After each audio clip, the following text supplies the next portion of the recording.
Here's someone who does have Olympic form, Frida Svensson. She was 7th in the Olympics. Very distinctive with that blue headscarf. Brett Sickler, the American, of course it was Michelle Guret who did so well in the Olympic Games, take silver medal. And here is the favourite, Catherine Granger, 3 times Olympic silver medalist, just getting ready for the start there. And the Dutch sculler, the Spanish sculler, Nuria Dominguez Asencio, in lane 5. She was the only representative of Spain in the Olympics in 2008. Got in on a wild card, and out in lane 6, the Dutch sculler Nina Groen. Yeah, it'd be great to see how Catherine gets on here. First race internationally in the single scull. She's won the British trials, and as we say, there's a bit of form to measure against, both in the shape of the Swedish sculler Frida Svensson and Nuria Dominguez from Spain, who's certainly an experienced campaigner. Came 14th in Beijing, but today in front of a home crowd, I'm sure she'll want to do well. You see the American there, Brett Sickler. The race for lanes, the American impressed me yesterday, actually. So there we go. Granger won yesterday's race for lanes.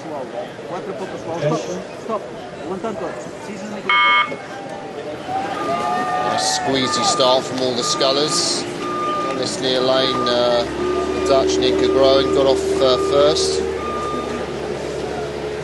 So we see Granger take it on out. I guess for me the big question is, and probably for Granger, is how fast is she going to be in the single scull this year? Yeah, like you say, she's sat in the heart of this British women's quads, picked up 3 Olympic silver medals, and now this big question as to whether she can establish herself on the world scene as a single sculler and see if she can go one better. It'd be fantastic to see heading towards London in 2012. Well, she's such a dominant force in British women's rowing. I mean, she is the best British woman ever to have graced the water in the sport of rowing. Just an amazing record, and it's really that one Olympic gold medal that eludes her. Absolutely, she's even been made into a Henley Stewart now, so being recognised in every way in British rowing. Yeah, as we look at the early leader, Roxane Gabriel from the French team. New in this event this year, and showing early on. Don't expect her to figure, but well, look at Granger dominating there. Yeah, as you say, Roxane Gabriel got away well, didn't she? Got a good start, but it's Catherine Granger who settled into that stroke rate, 35 strokes per minute, moving about a long way between strokes. Look how well connected she is. So her blades go in, and then her body moves slowly to me as she actually moves the boat past the blades, and just is moving her boat further per stroke than anyone else in the race.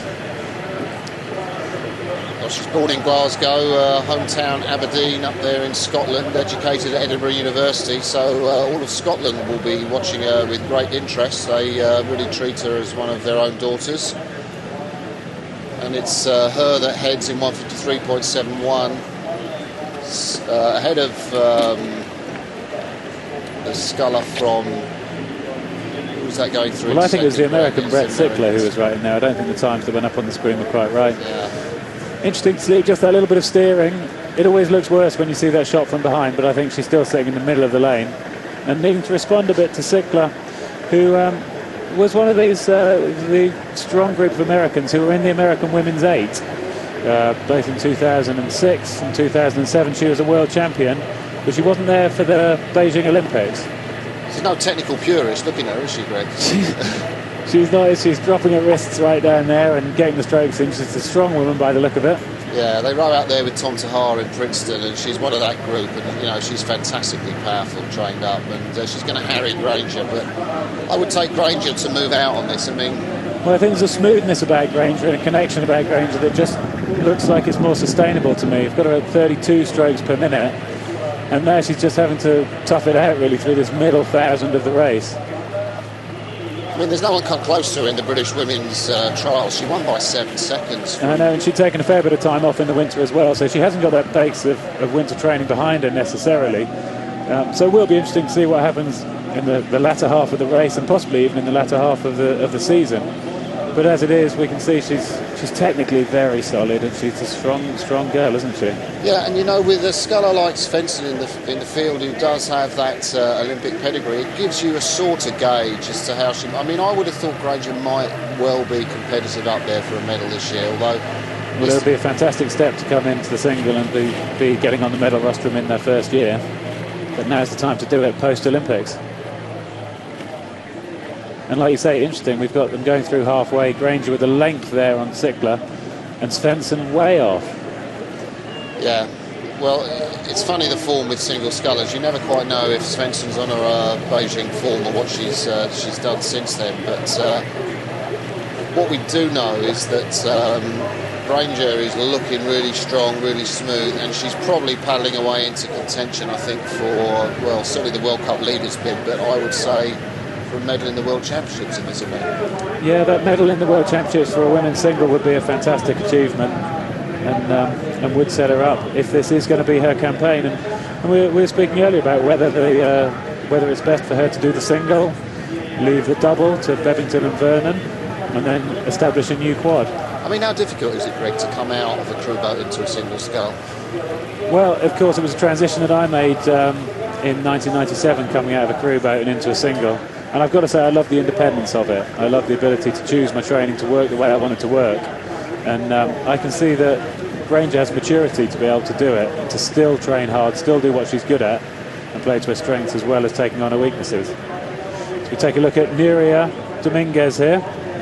And hard to see quite where she is, back in fourth place there, because this field has now got quite spread, hasn't it? She's been around for a long time, Nuria, hasn't she? 34 years old. Yeah, she's an experienced campaigner, and unfortunately she's probably used to these situations where she's having to tough it out in the back, in the second half of the field, and keep it going. As Granger continues, I think, just to inch away, and we still see that good solid technique. She gets locked up. Her back still not missing too much for me. She's getting in, she's then getting the blades connected and moving the boat through the water very effectively. And just, it's an inch a stroke, isn't it? It's an inch a stroke. She's moving away from the field. You know, listening to her talk, it's quite interesting, the psychology, because she's not putting herself in the frame to contend with medals. I mean, she's talking herself down, which may be very canny psychology, because she has studied, the psychology of murderers and killers. So there's nothing she doesn't know about psychology, I guess.